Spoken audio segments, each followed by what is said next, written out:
Fasten your seatbelts for the realest Eagles and Sixers YouTuber! One who plays no clickbait and gets to the point! The myth, the legend, Nicky Stees! Come to my channel, you know the deal. Yo, boy, always keeps things real. I'm simply statue, think they slate, dropping unrealistic man. 2K takes for the clip. Even though cats like that get views closer to the milli, never hear me preach, slip on to Philly. Before you watch the Eagles all the way through the early 22, authentic talk, forget what others do. Come to my channel, you know the deal. Yo, boy, always keeps things real. The 24/7, 365 way. Sports content for the reals that fill the day.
Good evening, everybody.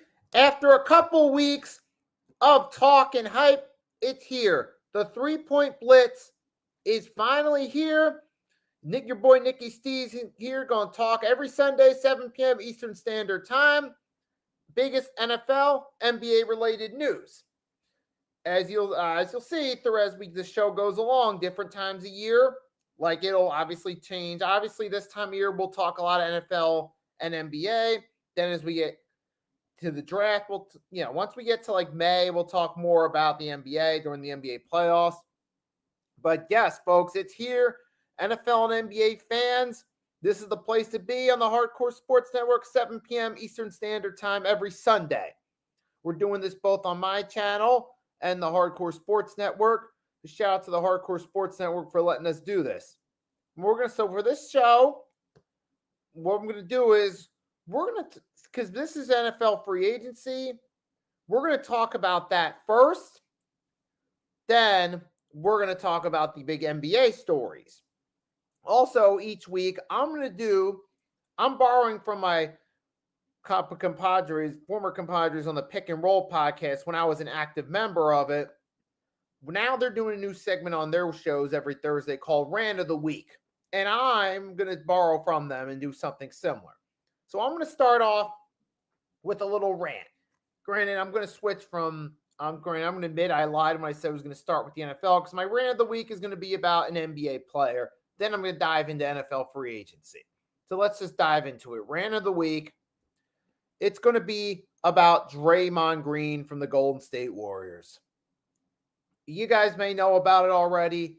If you don't, Draymond Green decided to run his mouth off about Karl Anthony Towns, calling him soft for missing a game. But here was the key factor. The reason Anthony Towns missed a game is because he was attending a funeral for a family member. And when he was confronted on calling Karl Anthony Towns soft for missing a game to attend a family member's funeral, Draymond's like, well, I didn't really know about it. I mean, he tried to downplay it. Be like, I mean, things happen to everybody in life. Then he tried to act like, oh, this is just normal. Everyone loses people. What's the big deal? First off, Draymond Green, that's another man's family. All right? How would you feel if you lost a beloved one and you attended their funeral, Draymond Green, and you had somebody else calling you soft, implying that you're not dedicated to your craft, all because you missed one game to attend a beloved one's funeral? How would you feel there, Draymond Green, if the roles were reversed? I don't think Mr. Draymond Green would be too fond of that, quite frankly. But now, all of a sudden, he wants to sit there, run his mouth off about Karl Anthony Towns and act like, oh, it's no big deal. Well, I didn't realize he was going to a funeral. Obviously, that sucks. Trying to pretend to care because he turns around immediately afterward and acts like, oh, this is just normal. This is part of life.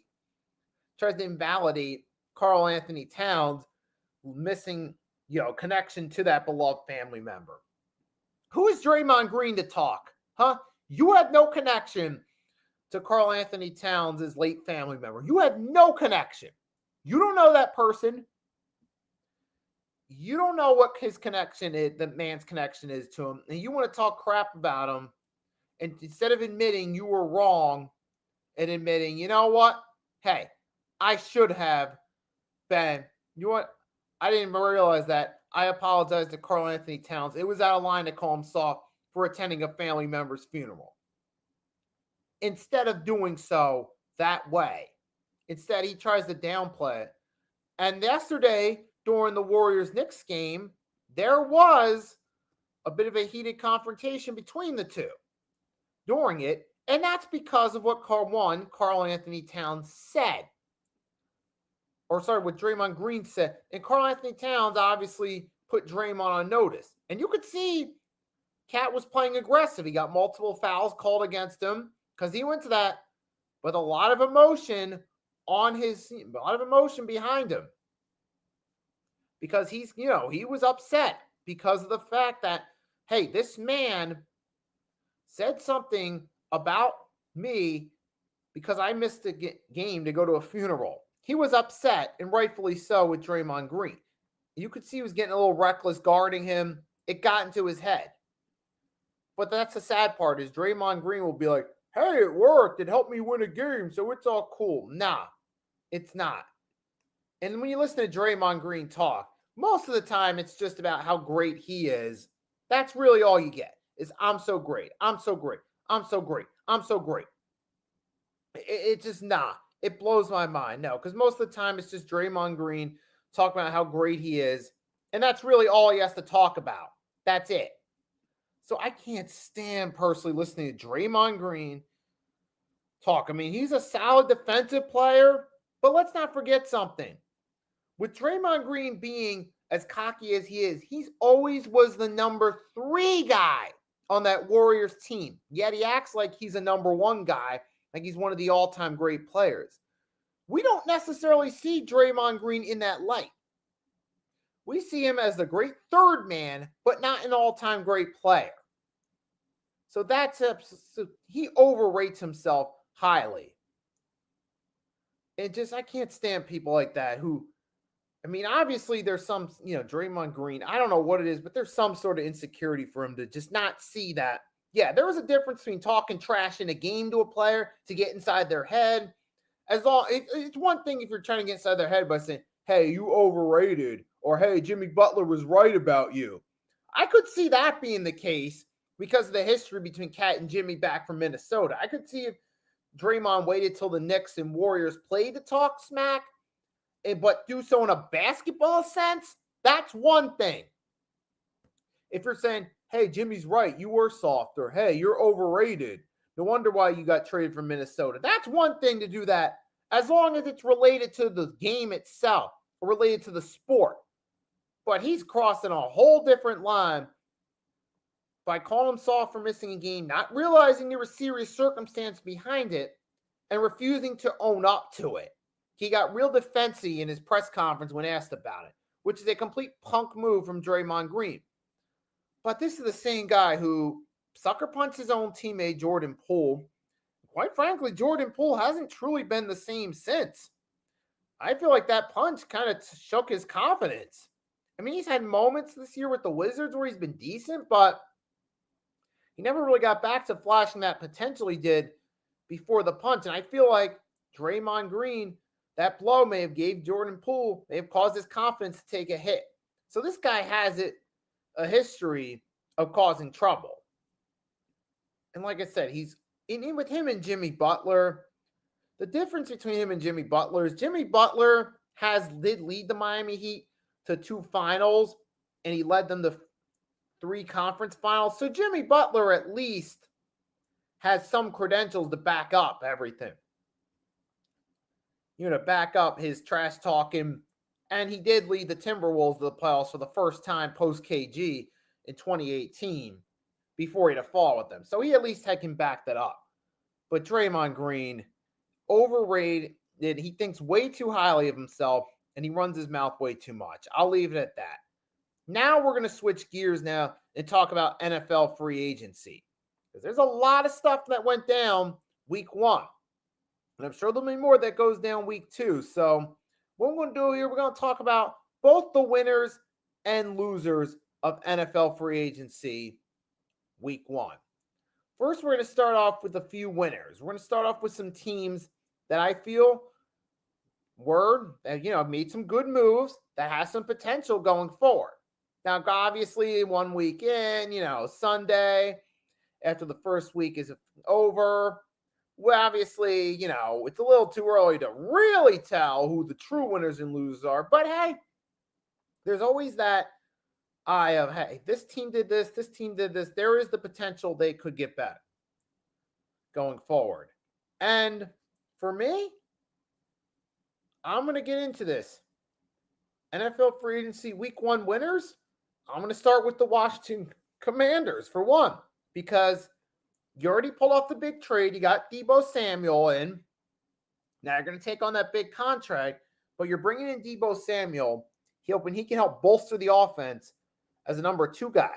And you're able to get Zach Ertz back, who's still a solid weapon in the offense. Not the lead guy like he was with the Philadelphia Eagles in the late 2010s, but Zach Ertz is still a good number 3 option in that passing game. And all that means for Washington is more weapons for the young quarterback. Deebo, McLaurin, and Zach Ertz is still a good number 3 option. And then on the defensive side of the ball, he brought back Bobby Wagner. Now, not the same Bobby Wagner with the Seattle Seahawks, but based on the circumstances they brought him back on, a 1-year deal to be that lead veteran, good deal. So I feel the Washington Commanders, big winners week 1. See what a change in ownership can do for you guys? And my second winner, I'm going to go with the Los Angeles Rams. The Rams, here you're talking about a team, and they were able to get Matthew Stafford back to re-sign, take a pay cut to help the team. And they did lose Cooper Kupp, but they brought Devontae Adams back as a good number 2 guy. Now you take a Devontae Adams who's been stuck in purgatory the last couple of years. He was stuck with the Jets, and then before that, he was stuck with the Raiders, and now he gets to go to a better team with much better structure around them in the Pittsburgh, in the Los Angeles Rams. Now you get Devontae Adams finally gets to go to a good team. He gets to take that role as number 2 guy with Puka Nacua. You got Coach McVay, who's nothing but short of a hell of a coach for the Rams, who came in season 1, helped turn around the Rams team that at the time in 2017 was a dumpster fire up to that point. And in that time, McVay's led them to 2 Super Bowls, a Super Bowl win. They've had a winning record all but 1 season. They've been to the playoffs the majority of the time. And even last year, of all the teams, my team, the Philadelphia Eagles, faced on their run to the Super Bowl, that their toughest test was the Los Angeles Rams in the snow. So that Rams team's a good team. You still got a good defensive line that knows how to get pressure to the quarterbacks. And now you're bringing in Devontae Adams to help out. That could be a good deal there. Another winner, I'll have to say, is surprisingly the Seattle Seahawks. This might seem like an odd choice to call a winner, but I do think the moves they made could help them become a long-term winner. You bring in DeMarcus Lawrence to help bolster that defense. You trade away DK Metcalf. Now that doesn't sound like a good move at first, but he wasn't, contract disputes, wasn't happy with his rep time. So you get him out of the way. You still got Jackson Smith. And now You bring Cooper Kupp into the fold. So now you get a 1-2 duo in the passing game of Jackson Smith, Cooper Kupp. That's good right there for the Seahawks. And like I said, DeMarcus Lawrence, that can help that defense during the rebuild. You got Ernest Jones, who's a respectable veteran in there. Now, they bring in Sam Darnold, or maybe on a short-term deal. But you could also draft a quarterback for the future. So for the Seattle Seahawks, this could be a long-term win for them. May not show in the short term, but some of the moves they made could help them out in the long term. Now, I feel like a team that could be a short-term and long-term winner are the Minnesota Vikings. Now, the Minnesota Vikings, they had an interesting week. They had a big decision to make at quarterback. Do they roll the dice with Sam Darnold again? Or do they turn it over to J.J. McCarthy? They decided to let Sam Darnold go, which I explained in a video why I think it's the right move. And look what else they did. In that they re-signed Aaron Jones back to a deal, let him continue where he left off last year. You also got Javon Hargrave as well, bring in to help bolster that defense a little bit. You got Isaiah Rodgers. So Minnesota Vikings, a team that had a good regular season last year. You're bringing in a few veteran pieces to try to help out a little bit. And maybe, now you just got to see what happens with J.J. McCarthy. Does he improve?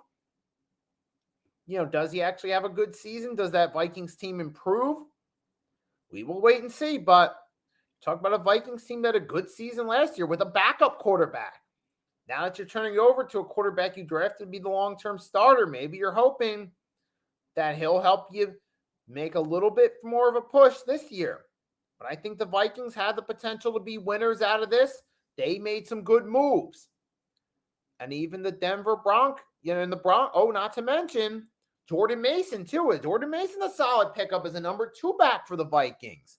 Now, we saw last year with the Niners. I don't think he was the best running back, but Jordan Mason did show he could be a good number 2 back. And I think that's a smart move by the Vikings. Get yourself Jordan Mason as a good number 2 back. So there's a winner right there. So there's another winner, potential winner are the Pittsburgh Steelers in this scenario. Now you're bringing in Darius Slay Jr. to help bolster an already talented defense. And you also get DK Metcalf to help out as well. You got him and George Pickens. You got 2 weapons in the offense. Now you still got to figure out who your quarterback is, but I feel like based on potential, this is a win for the Steelers in this case. And then, so there's some winners right there through week 1. I feel like some of the losers through week 1, though, honestly, I start with my team, the Philadelphia Eagles. Now, obviously, to be fair, we just won a Super Bowl. A lot of our players were going to be on the market. And we did get A.J. Dillon. Nice move as a number 2 back. And we already got Zach Bond locked. That's good. But we did lose some notable key players. We lost Darius Slay Jr., lost Isaiah Rodgers, lost Mika Becton. Those are, they all found new homes. So there we took a few hits there. We also lost Milton Williams to the Patriots. So far, and then we ultimately traded away C.J. Gardner-Johnson to the Houston Texans for a guard. Now, obviously, this is only 1 week. We'll still have to wait and see what the Eagles do to follow this up. But so far, through 1 week, it's not looking great for the Philadelphia Eagles. Hence why I had them as losers for week 1. Another team losers for week 1, the Las Vegas Raiders. Trading for Geno Smith and giving up a pick to the Seahawks. Now, like I said, I made a video about this. I understand Pete Carroll is looking for a quarterback he can connect with. But so far, it looks like the Raiders are actually interested in Geno Smith as a long-term answer, which to that I feel is foolish. It's them trying to recapture lightning in a bottle. While Geno Smith, even in 2023 and 24, while he didn't have the same season in 2022. He wasn't horrible, but he still never got back to that magical 2022 season. I feel like they're trying to recapture what was lightning in a bottle. And hey, Bank, we got Mitch Kofsky here, one of the longtime supporters who I'm honored to be a compadre on the Pick and Roll podcast, who's been heavily supporting my new show. Thanks for stopping by for the debut. He just finished streaming the March Madness bracket selection. Thanks for stopping by, Mitch, and showing your support as always. Right, and then we're talking about losers, the Raiders. I feel like they're trying to recapture, specifically Pete Carroll, trying to recapture what he had with Smith in 2022. And while Geno hasn't been terrible the last two seasons, he hasn't gotten back to what he was in 2022. I feel like they're just trying to recapture lightning in a bottle. That's an L there for me. Another loser for week one. I got to go the Dallas Cowboys, man. You lost to Marcus Lawrence to the Seattle Seahawks. Now, to be fair, they are trying to bolster their run game, to be fair. They did get Javonte Williams, which could be a nice signing. And now they also tried to bring in Miles Sanders, which that makes no sense for me. Absolutely no sense. What in the hell? I mean, Miles Sanders, let's remember ourselves. Miles Sanders spent the last two seasons with the Carolina Panthers in running back purgatory. He was doo-doo, duns, garbage, a bust. He looked like skinny Ron Dane with the Carolina Panthers, bro. This was not the Miles Sanders that we knew with the Philadelphia Eagles, who flashed moments of brilliance. Now, even as an Eagle, I thought he was kind of overrated. But even then, he came nowhere near what he had with the Eagles. And now the Cowboys are bringing him as a number 2 back.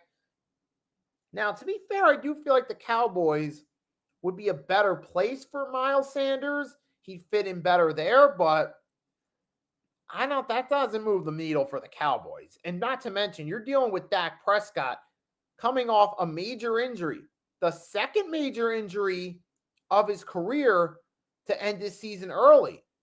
What? I mean, there's no guarantee that Dak Prescott comes back and is the same quarterback. Now, maybe he is, maybe he isn't, but there's no guarantee of it one bit that he comes back and he's still the same guy that he was. So for the Dallas Cowboys, they need something else bigger. I mean, yes, you still got CeeDee Lamb, and yes, Javonte Williams, a nice pickup as your number 1 back, but what about your defense? That whole Marcus Lawrence left. Where do you go from there? I mean, that's considered the Cowboys losers for that. So those are some of the early losers. I got to say, another one's the New York Jets. I mean, it looks like Aaron Rodgers is on the chopping block, but he's struggling to find somebody that's willing to take him on. And after that performance Rodgers had in the 2024 season, he's not exactly the most marquee quarterback in my eyes. So I don't know about that.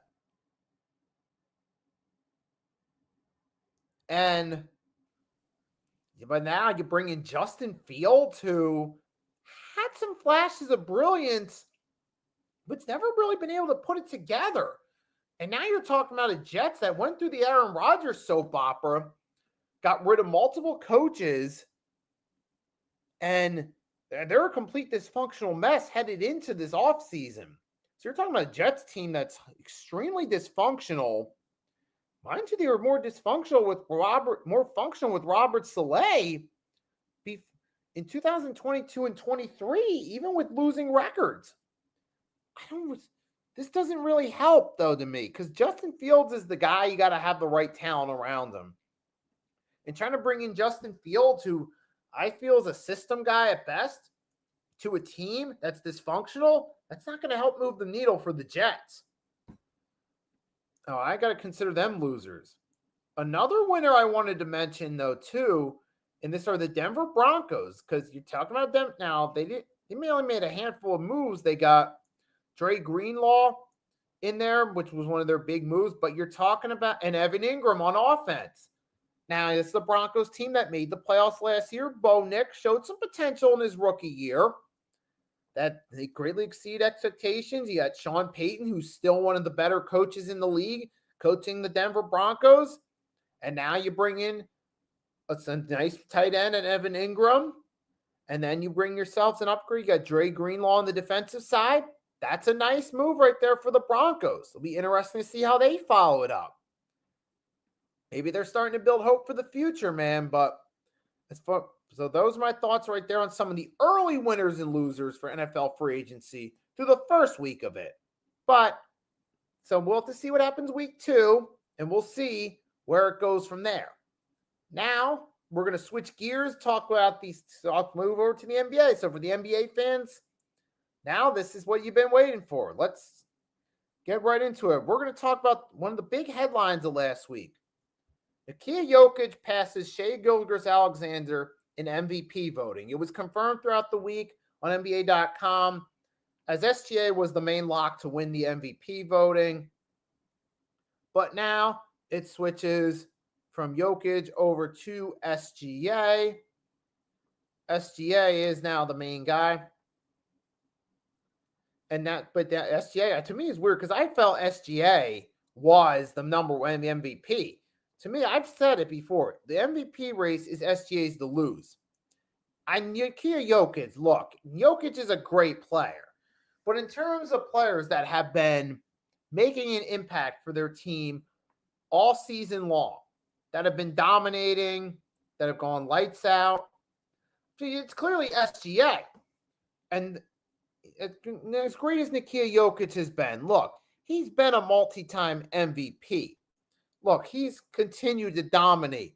But if you're thinking of one player that's truly dominated all season, it's SGA. He's the leader in points per game. Oh, and not to mention, here is a fun statistic that just got posted up 2 hours ago from the NBA on their Instagram page. Let me show it to you guys.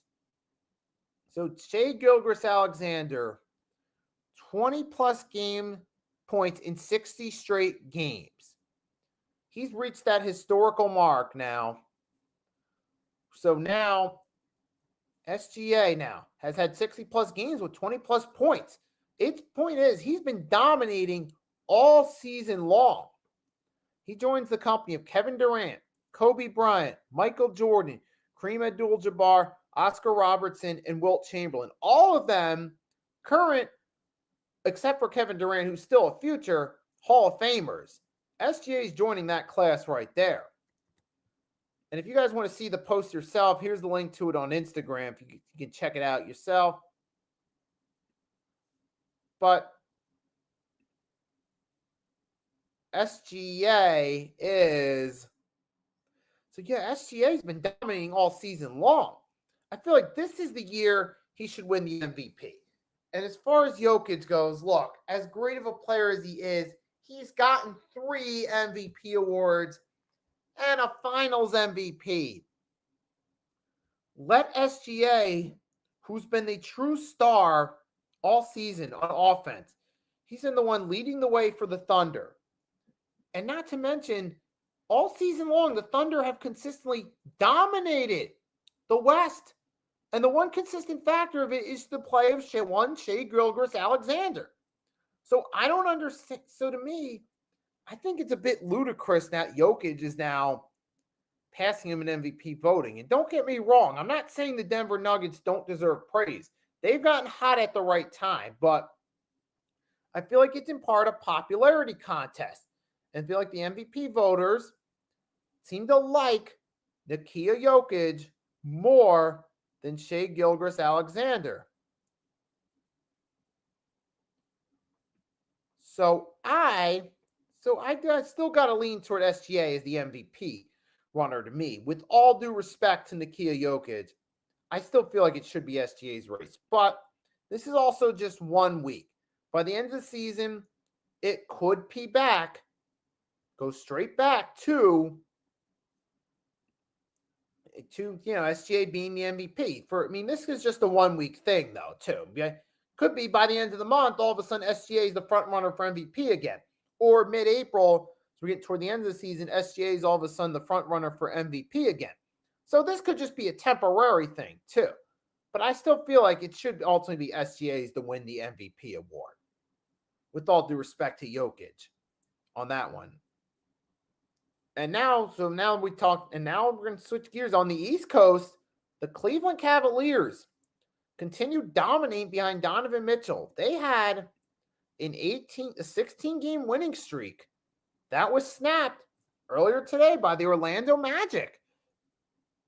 But you're talking about a Cleveland Cavaliers team that is dominated, absolutely dominated on the Eastern Conference all season long. They had multiple 10-plus game winning streaks. They're still 56-11. They did fall short against the Magic. Their streak finally came to an end. It was Paolo Banchero at 24. Franz Wagner had 22, leading the way for them.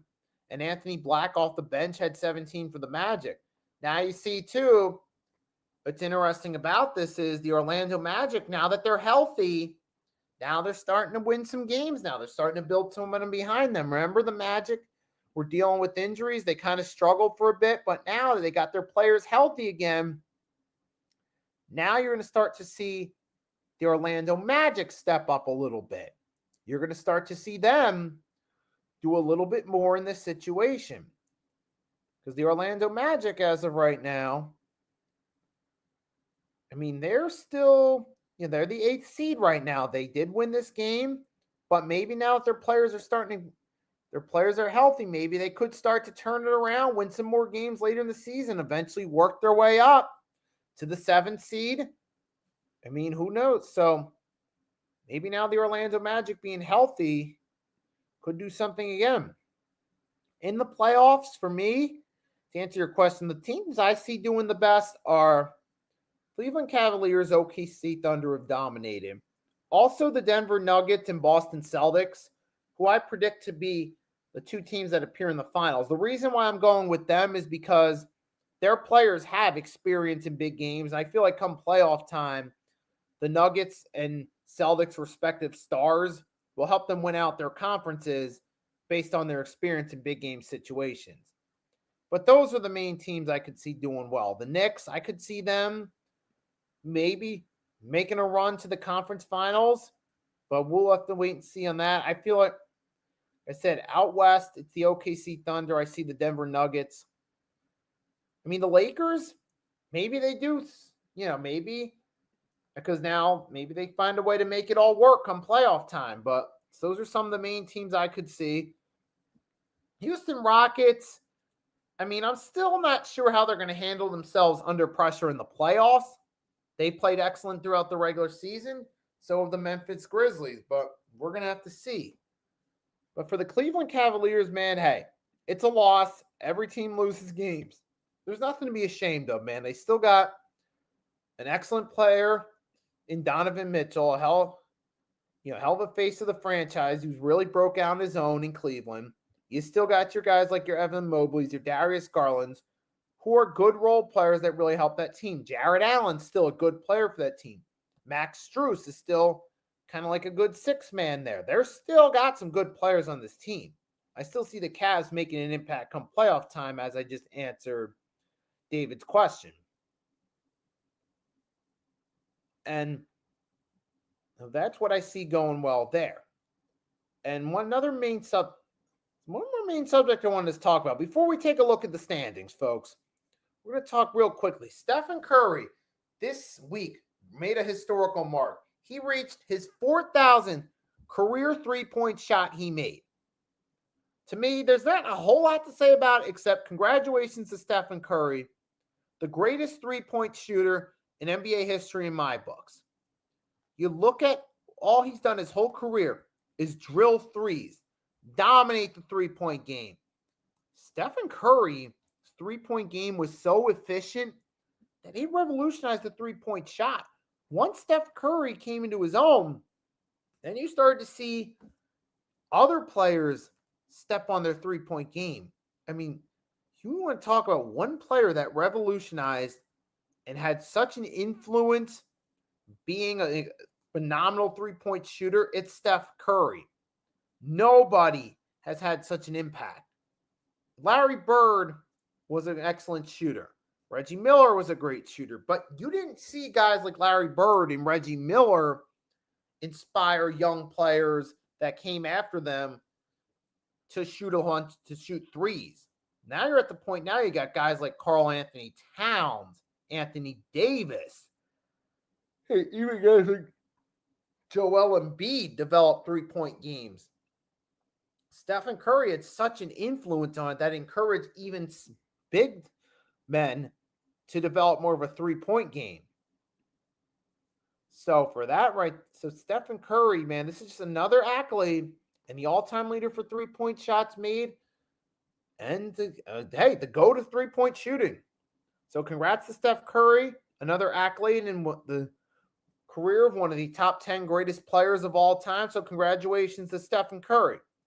Now, before I go real quick, I'm going to take a look at the NBA standings real quick just to see how the teams are playing out, how it looks. So let's take a look. So in the Eastern Conference, you see you got the Cavs up front, Celtics second, Knicks third, Bucks fourth, Pacers fifth, Pistons sixth. As of right now, like I said, the top teams in that conference, obviously the Cavs, Celtics are given. Knicks have been a good team consistently all season. Bucks, Dame and Giannis, it's started to work a little bit better now. And the Pacers, hey, they've gotten better as of lately. Since around like February-ish, late January, early February, they started to turn the corner and started winning more games. You got the Pistons that have improved drastically. Then you got the Atlanta Hawks, the Orlando Magic. Both teams have kind of been hit hard. You got the Heat and Bulls.